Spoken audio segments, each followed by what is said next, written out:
But just wanted to welcome you all out tonight to our virtual webinar for glaucoma. This is special that I know you all have probably had a busy day and it's really nice spring weather out there. So I know there's other things you can be doing, but thank you for taking some time out of your evening on a nice spring day like this to hopefully learn more about glaucoma as we're learning together about this important condition. And also this is one of our efforts as a practice to support World Glaucoma Week. So it's this week, it's a 1 week out of every year where we try to focus on increasing awareness and finding better ways to diagnose and treat glaucoma. And interestingly, excitingly, as part of this effort, we're on the map. So here we are on the Center for Sight. So around the world this week, people are trying to recognize glaucoma. And I added our activity tonight for our webinar. So we're on the map throughout the world there. And I appreciate you joining in tonight as we talk about possible risk factors that we may be able to control for glaucoma.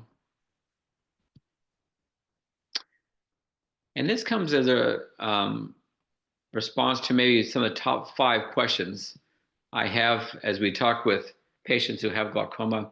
And I thought I'd use those 5 questions or so as an overview. First one is, what is glaucoma? What does glaucoma look like? Like, what does it look like from the provider? What does it look like for the patient? And similarly related to that, how may glaucoma affect my vision? What causes glaucoma? What can I do? I mean, as a patient, what can I do to treat it the best? And then a common follow-up question to that is, what else can I do? So this kind of goes to the title of the lecture, risk factors that I may be able to control that may be helpful in this disease prognosis. And then more importantly, I want to make sure we have time at the end for some questions. So I thought I'd give this some overview context. And if you have a question, you're welcome to ask them throughout the lecture, or if you want to hold them to the end, we can do that. But I really appreciate you joining in tonight as we talk a little bit more about glaucoma and learn more together. Let me check and see how this sound is looking for you.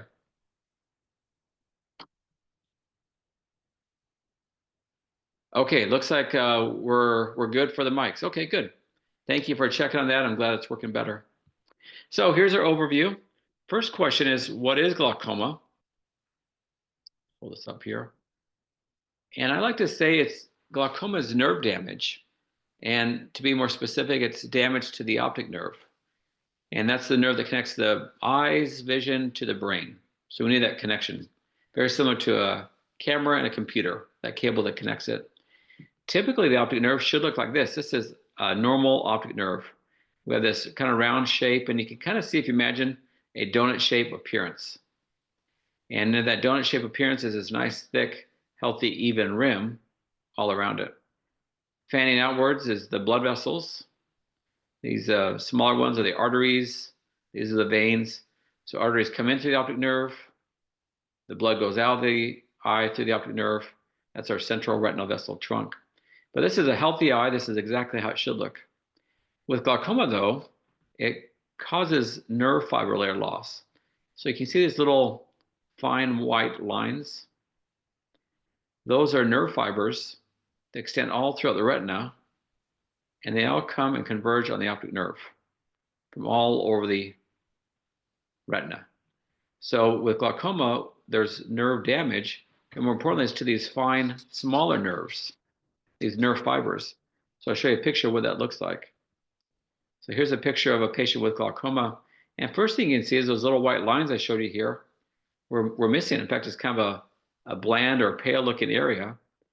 Second thing you'll see is, even though it's a round donut shape, look what's happened to the rim down here, where instead of being nice and thick all the way around, it's like we're losing that rim from the inside out. And that shows up by having this. That's because we've lost these tiny nerve fibers that make up that larger nerve, that rim appearance. You can kind of see there's that white pattern up here, make up the nice thick rim. So what is glaucoma? Glaucoma is nerve damage. Specifically, it's to the optic nerve. And that may look obvious, but sometimes to providers, it's challenging to pick it up. So here's a patient. This is their right eye. This is their left eye. It's like they're looking out at us. And it's kind of difficult to tell that this nerve has glaucoma. Left eye looks good. We can tell that for sure. And a small, there's different size donuts, different size nerves. This is a small nerve with small, what we call cupping, but even rim. But look at this nerve over here. It's also small. And at first glance, you might think this rim or this cupping is right there, but if you extend outward, look how it goes almost all the way to the rim. So sometimes it's difficult for a provider to detect those subtle changes. Let me zoom in and show you what that looks like. Some areas there. So it's important as the provider looks into your eyes, you ask them, do you see any signs of glaucoma on the optic nerve? Another good question to ask is, how does the rim look? Does it look even, or are there any areas that are thinning? So we look at that carefully. Ideally, as we look at the nerve, make it a little bit larger, and you can kind of see that there is this kind of rim loss as we've lost these tiny nerve fibers here. So that's what glaucoma looks like as to the provider. And ideally, if we can detect it then we could do some other tests that are supportive. So this is what we'll call a fundus photo of the optic nerve. To me, I like these photos because it's real, it's recognizable. We can point it out. We also do an OCT, optical coherence tomography. And this is kind of like ultrasound for the eye, except it uses light to see if there's any nerve fiber layer loss. And this area down here shows up on the computer here. So it does seem there's good correlation. We're learning also that it can even affect the macula. So these nerve fibers actually extend all the way to the macula over here. Well, if they're missing, not only does the room get thin here, but it also we lose some nerve fibers that go to the macula over here, and that's what this shows here. So it does show some correlating glaucoma damage of the optic nerve and the macula. This over here is just a wrinkle in the macula, not glaucoma related. What I want to show you though is the way the eye works is if there's inferior temporal thinning here and here and here, then it shows up in our side vision up and towards our nose. So this is that that boring visual field test that everyone dreads. I think I had a patient today said that she suffers through it, and that's a good way to describe these visual field tests. But it's the only way for us as providers and you as patients to determine how much is this glaucoma damage to the nerve affecting our vision out here in the real world.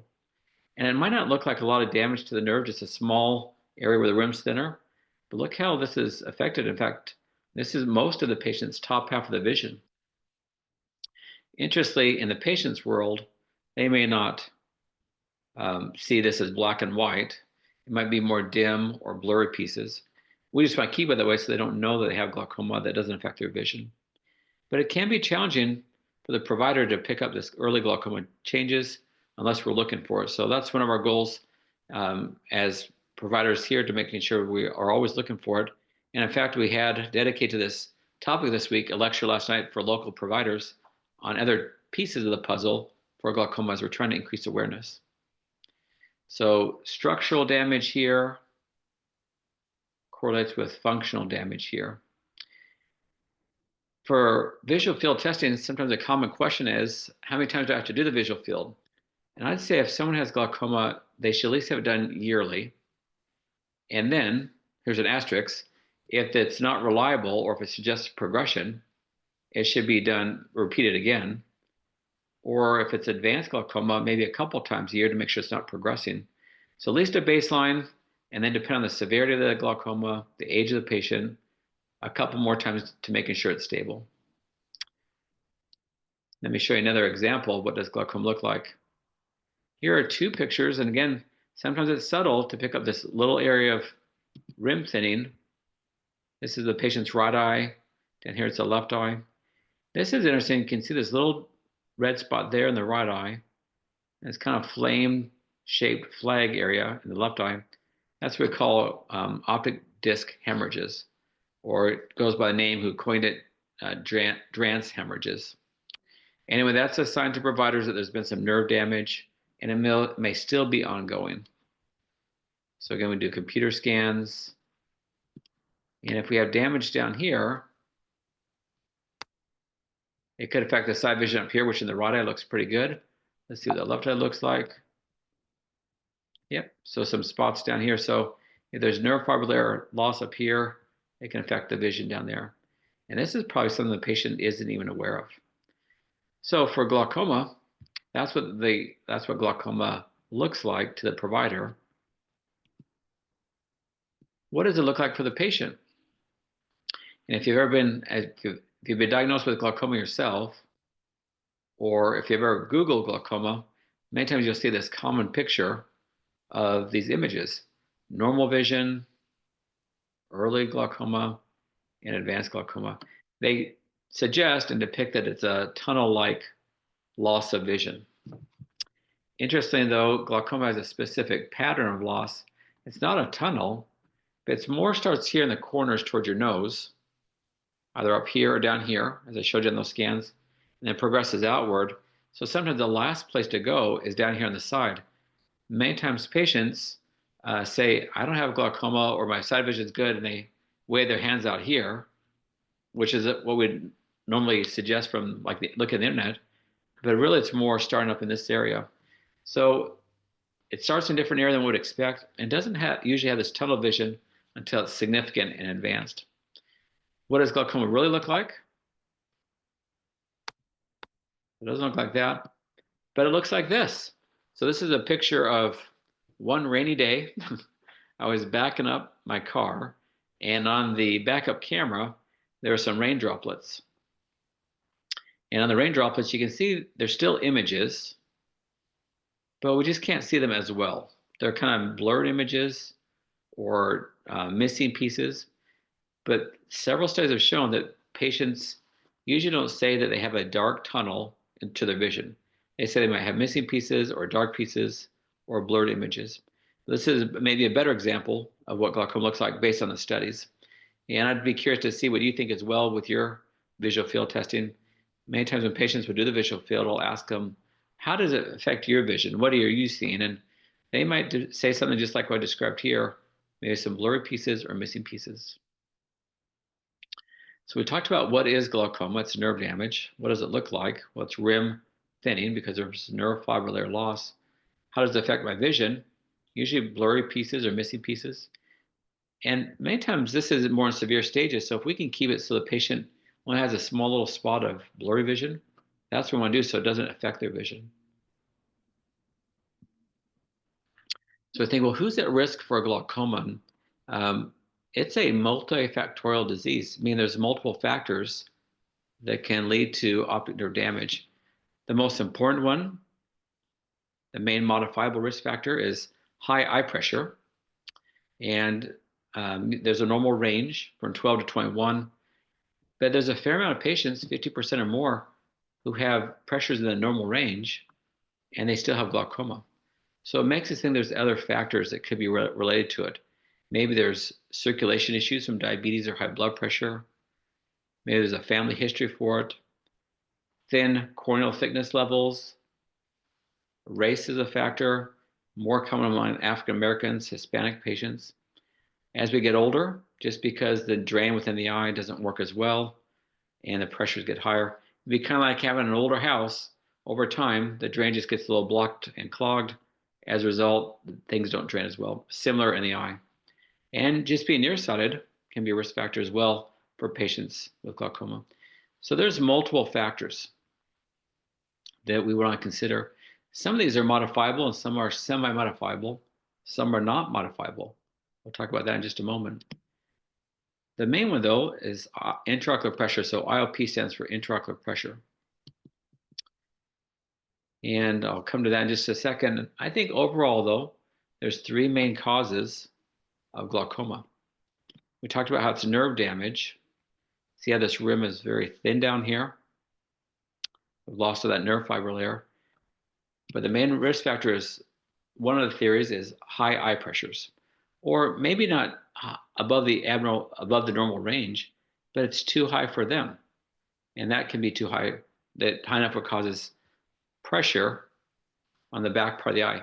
Imagine a balloon that's blown up and there's a lot of pressure in the front part. Well, it pushes back towards the opening, and that's the weak spot, the weak point. That's where we can have pressure on the nerve fibers so they slowly die out and we lose them. So one factor is mechanical damage or eye pressure, intraocular pressure. Another theory is vascular damage.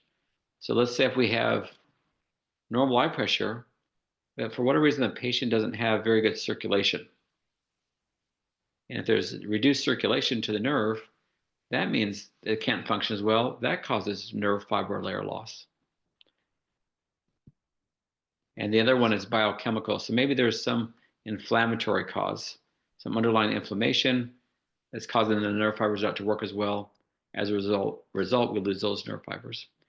And these two are important because we'll come back to this as some other factors that we can do as patients to control that. So the three things to consider: eye pressure, circulation, inflammation. And it's kind of like a three-legged stool. So if we just treat one but overlook the other ones, that may still cause it to be unstable, the disease progression. So what can I do? That leads us to the first question. What can I do? Well, the best thing to do is take your medication. If you're on therapy for glaucoma, for your condition, take your eye drops every day, just as a doctor prescribed. The best way to treat glaucoma and to prevent progression is to lower the eye pressure. So it's the greatest modifiable risk factor. And each point matters.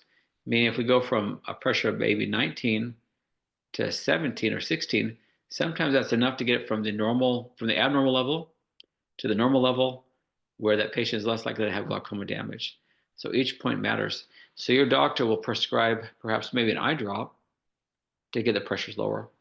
Other ways that we can lower the eye pressure is doing a laser surgery that helps open that drain that I mentioned that gets clogged.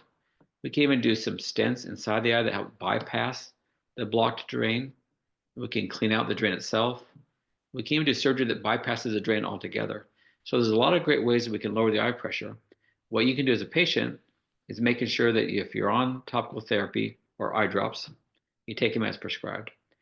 And if not, they still keep your appointments so that when they do different tests, we can make sure that it's stable.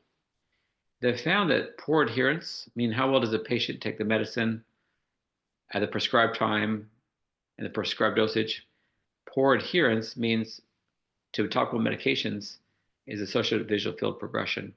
If a patient doesn't take their eye drops and the pressures aren't in the safer level, the visual field is likely to get worse, the glaucoma is likely to progress. So the best thing a patient can do is to keep their eye pressure low by taking their medication. And this is the hard part because it's challenging to take medicine for a condition we can't feel. It's difficult to treat an asymptomatic disease. I remember one time I had vertigo, and that's a very symptomatic condition. It came on all of a sudden. And I took some medicine for the first day, and then I started to feel a little bit better. Still having some symptoms, but I forgot to take my medicine. And this is for a condition that is symptomatic. So it shows that even with for symptomatic conditions, it's hard to have that adherence level, take the medicine as it should be. But imagine for an asymptomatic condition. So the best thing to do is find a way to find a routine. Maybe pair it with your other medications or your other activities that you do daily. So what can I do? And after we talk about this with a patient, the next follow-up question is, well, what else can I do? And this kind of leads us to our discussion for treating glaucoma. So how do we treat glaucoma? We try to lower the eye pressure by those different ways possible. And basically what we do is we do this, we know how much we need to treat it we download the data. So that means a patient may have to do a couple of tests like with a computer scan or have their eyes dilated, check their eye pressure, a visual field test. We download all the data and we try to put all these pieces together. So as a patient and as a provider, we have a good picture of where we're at with glaucoma. What do we need to do to prevent it from getting worse? How can we keep it so it doesn't affect the patient's vision in their lifetime? It's an irreversible condition, but if we can prevent it so it doesn't get worse, that's our goal. And then we balance the benefits of treatment versus the risks of observation or different treatment options. Work with the patient, find out what their goals are, what limitations they foresee, what barriers or challenges that may be difficult for them. And then together with the patient, I think this is important, that we try to come up with a mutualistic agreement, a plan. That here's where we see, here's our goal, how can we get there, here are some options. That I want to make sure, at least for my patients, that you feel good about the treatment you're on, that's something you can do that seems like a reasonable first step. And that can be whatever you decide, whether it be for drops or laser or surgery. And then we push start, action, we go. Now, the important thing is this isn't a one-time process. We repeat it every time.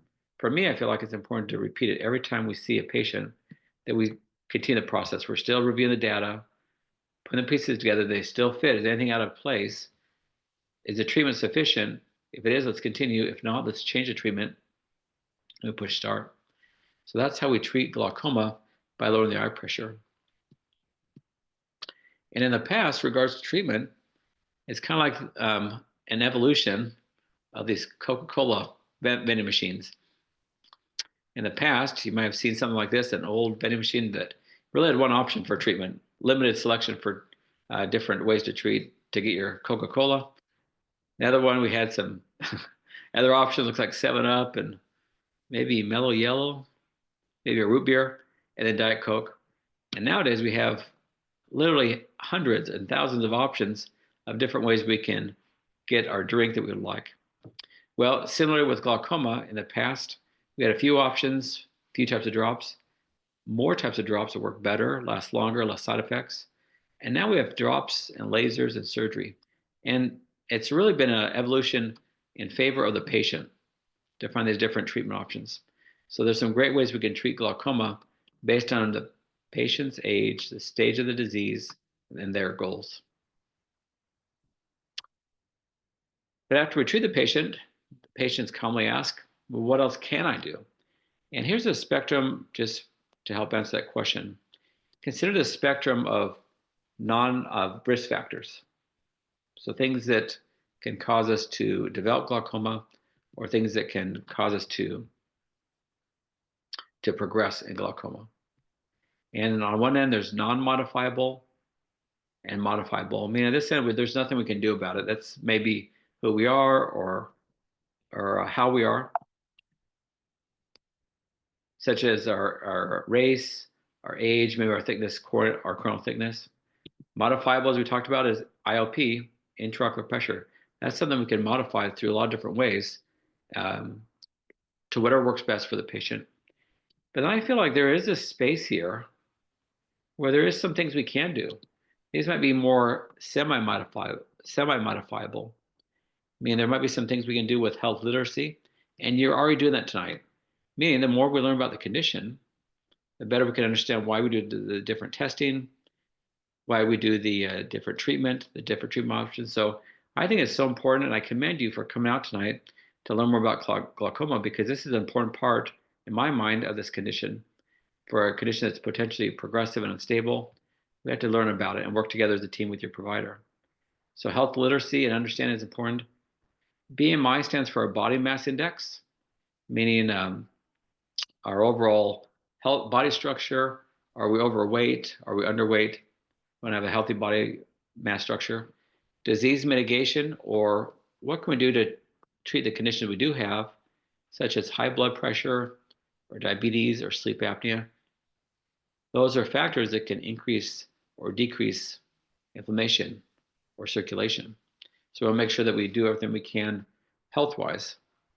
Lifestyle, cut back on smoking and stress the best we can. And nutrition, maybe gut health, as a way to ensure we're balanced for that as well. So I thought I'd kind of focus on these last few here of lifestyle.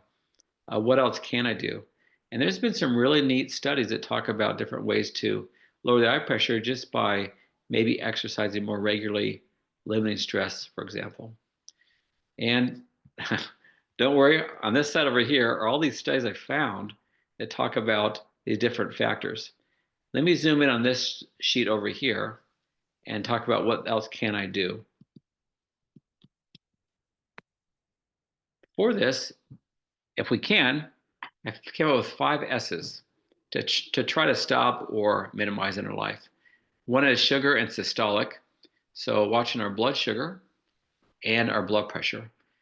Importantly, for the blood pressure, making sure it doesn't get too high, of course, but also we want to make sure it doesn't get too low. Meaning if there's poor circulation to the optic nerve, that can affect how well it works. So watching our blood sugar and our blood pressure is important. The other S category is smoking and stimulants. Smoking is challenging for the body and for the eyes. It constricts the blood vessels. So if we find that the blood vessels are constricted, that means there's less circulation to the optic nerve. Stimulants, being careful with alcohol use. Sometimes it can temporarily lower the eye pressure, but it can increase inflammation in the body. The third S is stress. So with stress, that's easier said than done to try to modify it.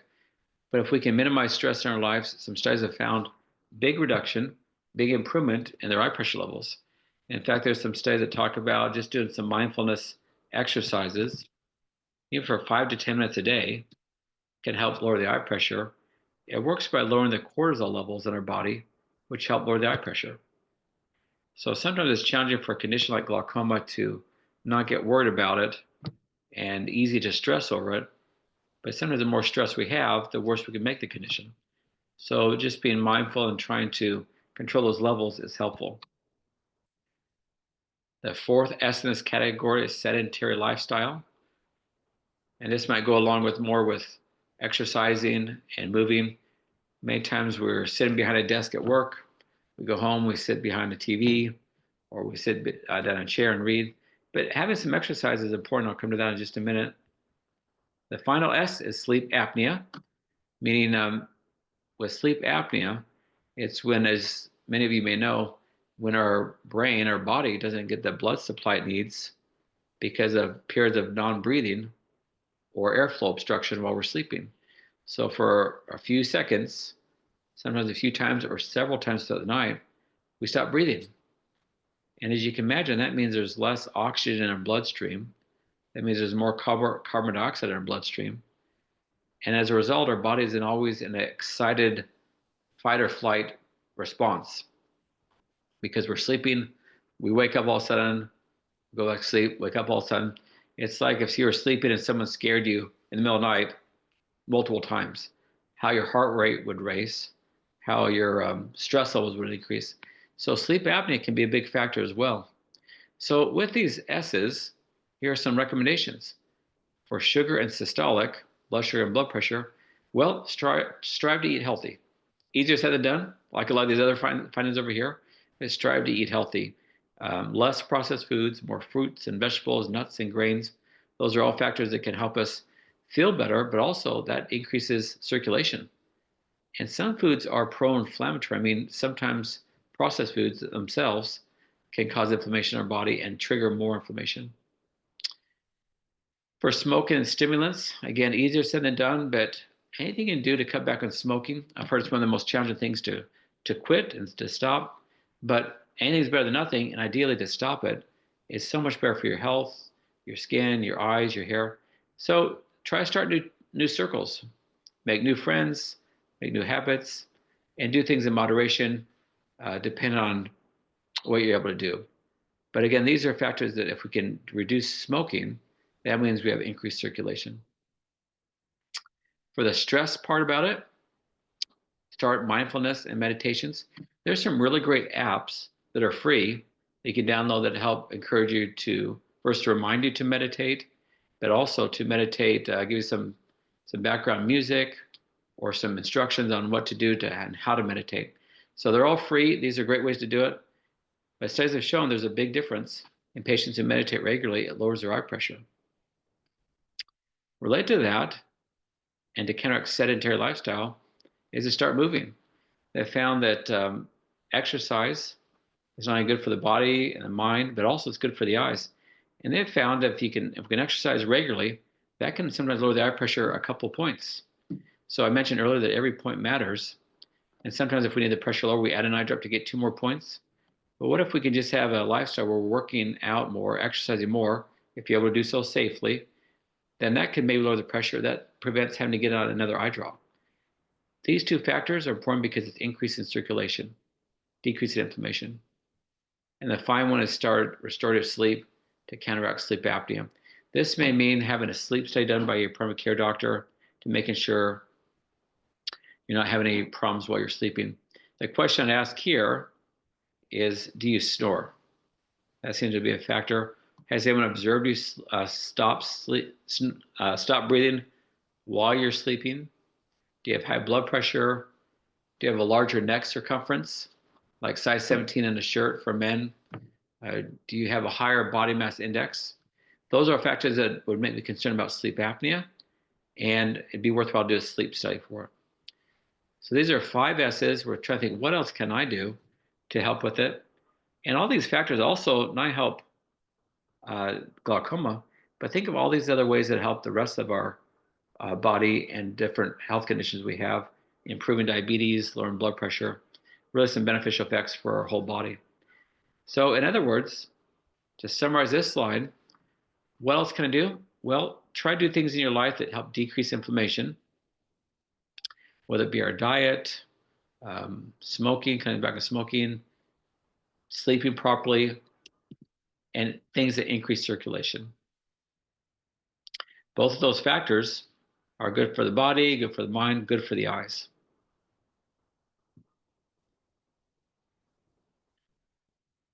So this concludes the kind of context part of it. Just want to give an overview of things that we're thinking about, things to consider. I'd love to hear some questions or comments that you've had that you've been thinking about through this lecture. Many times as we're together, if I'm able to help take care of your glaucoma as one of the patients, we try to make sure we answer all the questions you have, but sometimes we may not have a lot of time to get the full context of why we say different things or why we do have different answers. But any questions that you have that I can help with? If so, you can just do the chat box down there.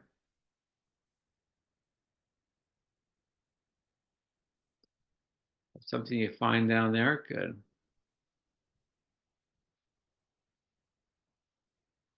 A good chat box. Perfect.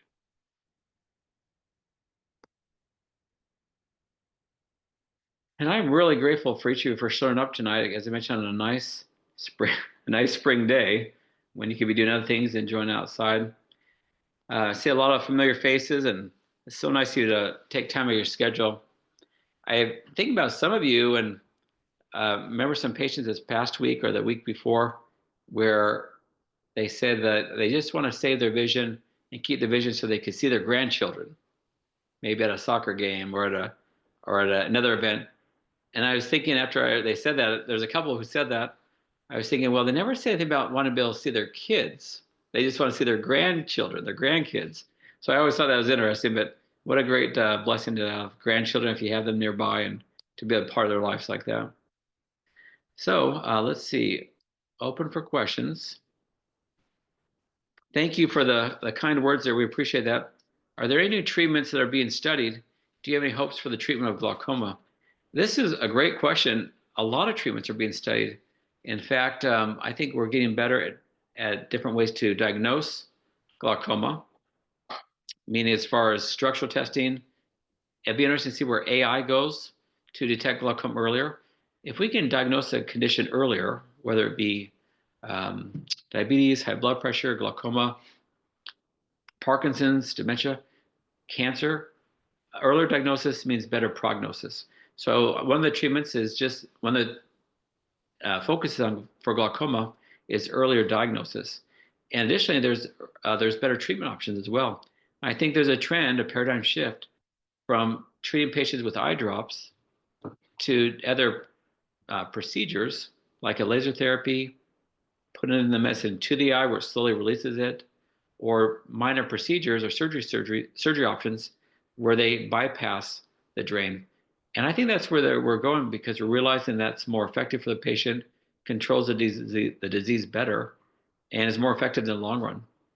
And it doesn't have the side effects that drops have, like burning and redness and dryness. So there is a lot of great treatment options that are being studied. So I'm really hopeful. In fact, there may come a time, this is how hopeful I am, that maybe in 5 to 10 years, we'll look back and think, do you remember when we used to use eye drops to treat glaucoma? Where now it's just a procedure that's done in the office or in the surgery or in the operating room as an outpatient procedure, and the pressures are lower. Even further, I know there's going to be some options down the road for nerve repair. So right now we're trying to do nerve preservation. We're trying to keep the pressures low enough so we don't lose more nerve fibers and cause nerve damage. But now there's options for, there's at least mice studies, animal studies on nerve regeneration. So if you do have glaucoma and there's been damage done, hopefully in the future we'll be able to get so that nerve fiber layers can grow back. So it's really some fascinating times and exciting areas.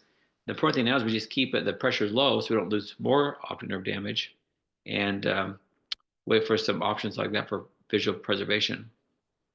So that's a great question. Another great question here: why would vision be affected if the pressure is maintained at the target? Yeah, one thing that I really like doing these webinars is because you ask such great questions, and I learn more about it and ways we can explain it better. So the question is, why would vision be affected if the pressure is maintained at the target? It might depend on two things. One, I'm thinking maybe it's the time of diagnosis. So even though we have all these great tools to treat glaucoma, um, sometimes that still may not be diagnosed until later stages. Meaning maybe it was overlooked in an exam, maybe the patient didn't come until late, and that's their first eye exam in several years, and is a late diagnosis. So we can have pressure in the normal range and already start off, unfortunately, behind the ball there as far as the glaucoma diagnosis if it's already advanced. So it might be where we're starting, and then the other part of that question is where are we going? And at the pressure, we lower the pressure with drops or treatment, and then we reassess. Is it still at that point? Sometimes it's still not low enough, and we'll know if it's progressing. So we can still have visually affected, we could still have patients with glaucoma damage affecting their vision, even though the pressures are at target pressure because of where they've been and where they started. That's a long answer, but yes, it's possible for patients with advanced glaucoma to eventually have vision, where it could affect their vision despite their eye pressure range. It depends on how high they started and when they're diagnosed. Not sure if I said that correctly, um, but it is possible, unfortunately.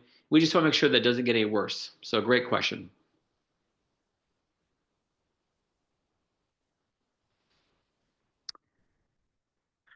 Great questions for this. And the other thing I think we're finding that's interesting is we can learn more about glaucoma in the diagnosis part. I mentioned earlier that glaucoma is related to higher eye pressures. But as you recall, we just checked the eye pressure one time in the office, and we make a decision based on that one number. But we know the eye pressures fluctuate a lot. So one other way to do that is to do home eye pressure monitoring, where we rent out a device, we give it to you, you take it home, and we show you how to check your eye pressure at home with a device that rests comfortably on your forehead and your cheek, and it checks your eye pressure. It records the numbers. You bring it back 3 to 5 days later. I download the data, and I give you a printout of what your eye pressure levels are. That'd be important for patients who haven't been diagnosed with glaucoma but might be at risk for it. It'd be good for those patients who have vision affecting their glaucoma affecting the center vision, but it still seems to be progressing. So it's a good way to better understand what the patient's true eye pressure reading profile or levels are. So home eye pressure monitoring is becoming a thing. Also genetic testing. There's a genetic risk factor where we can actually do some testing to find out who's at risk for it. And if you are at risk for it, what's your likelihood of developing it, and when, and how frequently should the patient be seen based on your risk factors. There's still environmental factors to it as well, but this might give us a genetic context. So really some neat ways we can diagnose glaucoma earlier and better, more accurately. In my mind, it's kind of like a puzzle. We have these different pieces, and we just try to put all the pieces together and see if they fit. And these are some other factors that we're becoming more aware of and better appreciating. These are great questions. Any other questions?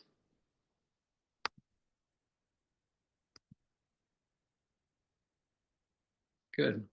Well, I really appreciate everyone joining in tonight. This has been great. Just want you to know that sure enjoy working with each of you. If you're recognize some familiar names here, please reach out to Dr. Befrus or Dr. Brar or myself if you have any further questions. And as we meet in the clinic and you do those different tests, let's make sure you feel like we answer your questions fully, and that we can continue to work as a team as we do this process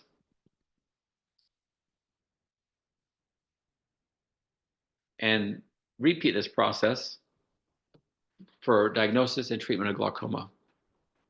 So thank you so much for coming tonight, and hope to see you in the clinic soon. If you have any questions, you can email me at austin@caringforeyes.com. So thanks so much, and have a great night to each of you. Enjoy the nice spring weather.